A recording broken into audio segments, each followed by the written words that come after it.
Guess what? They're saying that Santa Monica, just so happened to be in California with such beautiful scenery, is facing a fiscal cliff, a fiscal emergency. So I told y'all, and well, don't worry about it. We'll cover it. Let's get to it. Monica leaders could declare a fiscal emergency today to get a handle on an ongoing budget crisis. KCON News reporter Rick Montanez joins us live from the city with more on what's behind the deficit and also the plan to tackle it.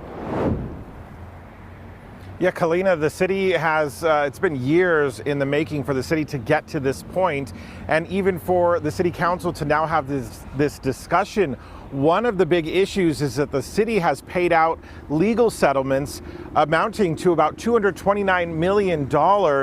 And then also the city council says that they've received a staff report saying that revenue is just uncertain given economic situation around right now. So Santa Monica City Council recently approved the city budget with a shortfall, and now the council is going to decide whether to declare an emergency or what it's calling fiscal distress. This is according to the agenda for Tuesday evening's council meeting.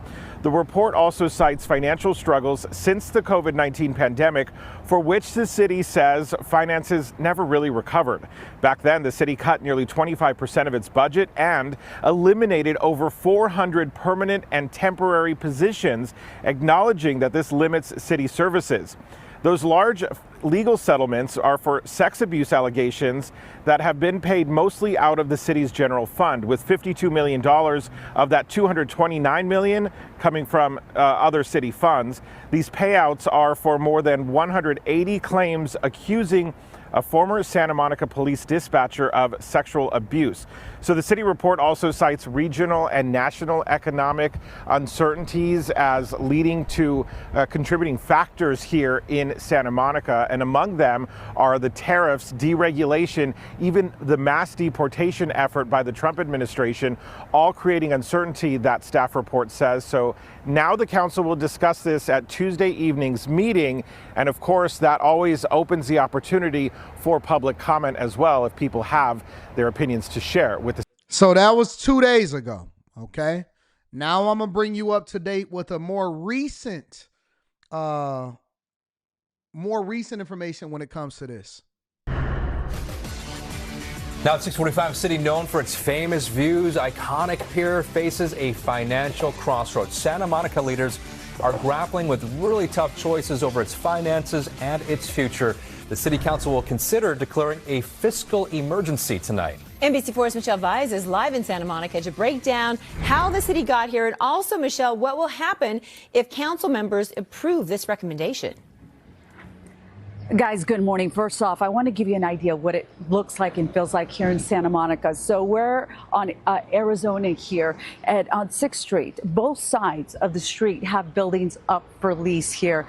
Tough times. A lot of the businesses never really recovered after the pandemic, or after a lot of them were vandalized and looted during the George Floyd injustice protests here. Here's another building up for lease here. There are quite. Let me rewind that part. I want y'all to hear the whole story before I start going off and saying what I got to say. After a lot of them were vandalized and looted during the George Floyd injustice protests here. A lot of businesses, like I said, when you protest and you destroy and you vandalize and you loot, the businesses never recover. They leave. They take their insurance payout if they have insurance, and they never come back into that community because they was looking to leave in the first place because it was difficult for them to maintain a brick and mortar presence. Oh, listen. This is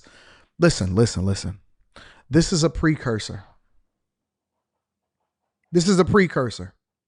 This is the beginning of it's the beginning of the end. It's going to happen in a lot of smaller cities. It's going to happen up and down Los Angeles. It's going to happen in the United States of America. And you are going to have to see major cities across the board. They're going to get an emergency manager. They're going to declare, because see, this is the reason why they're trying to figure it out. There are steps to this. A fiscal emergency. First, they've been identifying that this was a problem a long time ago. But then for whatever reason, it was just hoping that it came back, or they kicked the can down the road because it's going to be somebody else to come and replace me, city council or whatever, right? Then it's going to get so dire because they don't have any more ways to fleece taxpayers and the federal government because so many people left, business owners left, the whole buildings is up for lease because nobody wants to live in an environment, even though it is scenic and it's iconic and it looks great and it's out there by the water, it's unaffordable. You can't buy it and rent it out because it's so difficult to get renters out. It is created policy-wise, financially, city planning, money-wise, pre-pandemic spending, allowing protesters to come in and destroy your city, no funds for public safety, never taking care of business.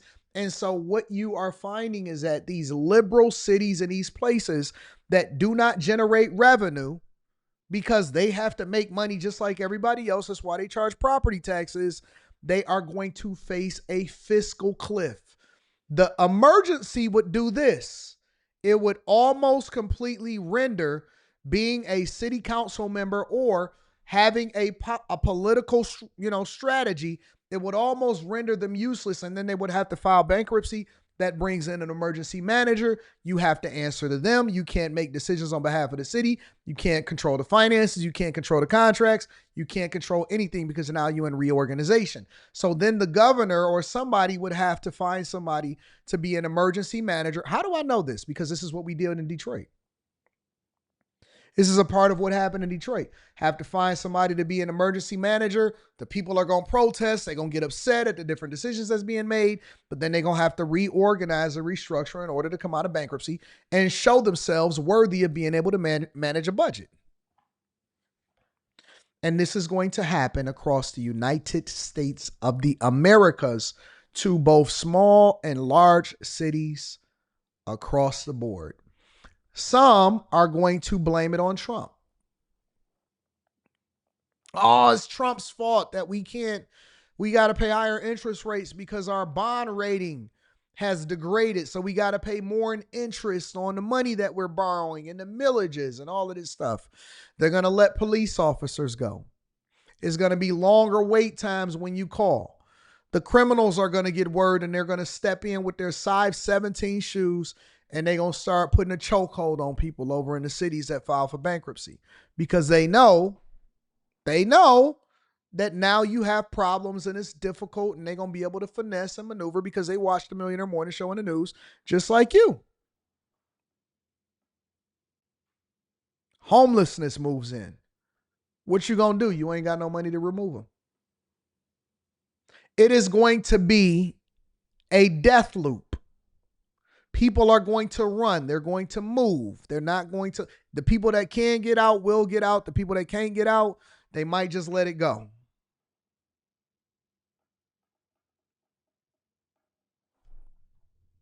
Here's another building up for lease here. There are quite a few here on Arizona. They're dealing with the homelessness issue and the legal payouts that they had to make for those sex abuse victims.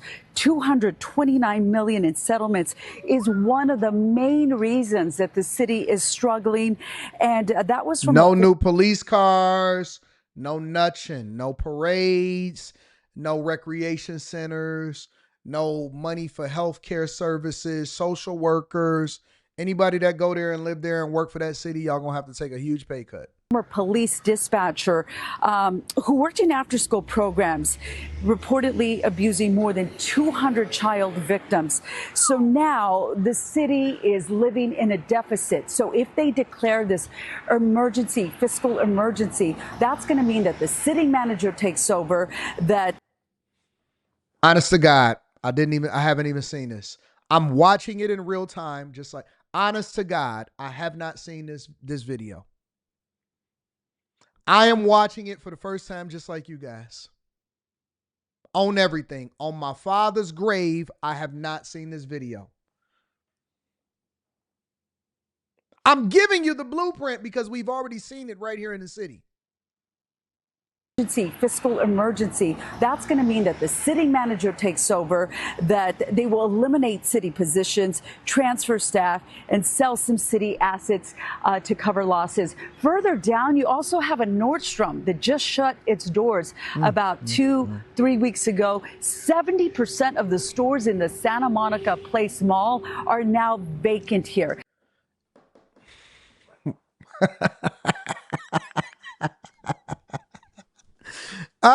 Y'all need to listen. All the major cities across the United States of America.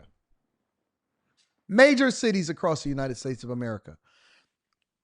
Email me. I know y'all watch the show. I know y'all got a lot of pride. You don't necessarily align with my political views, but I could save your career. I could save your city and I could save your career. But call me before it get too bad, because I could fix what you got going on, but you're going to have to put your pride down, or you're going to get ousted. You're going to lose your position. Call me. I can come in and consult. I do charge a consulting fee, and I do have a team, but it's going to be worth the investment, because I'm going to save your life. I'm going to save your career. I'm going to save your city. I'm going to save the people, and then they'll praise me for it. I'm charging a fee, but I think I should be compensated for my time, because I need to consult with you on how you can fix this issue before you start to face a fiscal emergency and start having a city manager take in. You lost 70% of your stores. Why didn't you do something about this when you seen it happen? And it's happening on the Magnificent Mile right now. They have almost a 50% vacancy rate and more break-ins. Give me a call. Give me a call. So this is what it looks like here. A lot of uncertainty. It was much different 10 years ago. We talk about this being the golden child of LA County, the city by the sea. So they're going to vote on this tonight. A lot of I wasn't paying no attention to her because I was talking about the fiscal emergency. what the city officials say. They're also citing tariffs, deportations, tax cuts, deregulation, and so y'all been suffering for the last decade, but now it's tariffs and all that. Okay, all right. additional fiscal challenges. But yes, even if they get the city manager, they know that they're going to be years in the debt for years to come. So times are tough now, and they will be in the near future. We will, of course, keep you posted. That big meeting deciding the fate of Santa Monica is at 5:30. Reporting live this morning from Santa Monica, Michelle.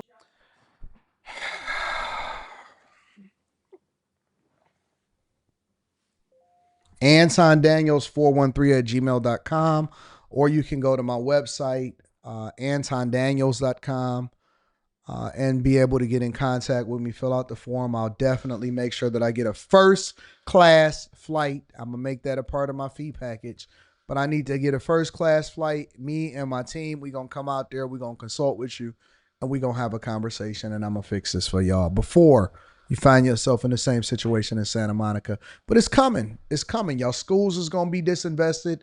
Your cities and city services is going to be spotty.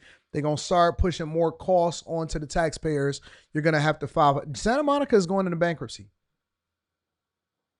They want to try to make it seem like, oh, no, we're going to declare a fiscal emergency. No, you're preparing yourself for bankruptcy. You're preparing yourself for bankruptcy. You're going to have to sell your streets. You're going to have to give over property in order to satisfy creditors. You're going to have to reorganize. You're going to have to lay off people. It's over. It's over. It's over. And it's going to happen to big cities, but the small ones are going to collapse first, and then the bigger ones are going to collapse right after. And then I'm going to come back here and I'm going to say, I told you so. I told you so. Prepare. It's going to get bad. It's going to get worse before it gets better. It's going to get worse. Listen to what I'm saying. I know you don't want to heed my warnings. I know you feeling some type of way about what it is that I'm saying. It's going to get worse before it gets better.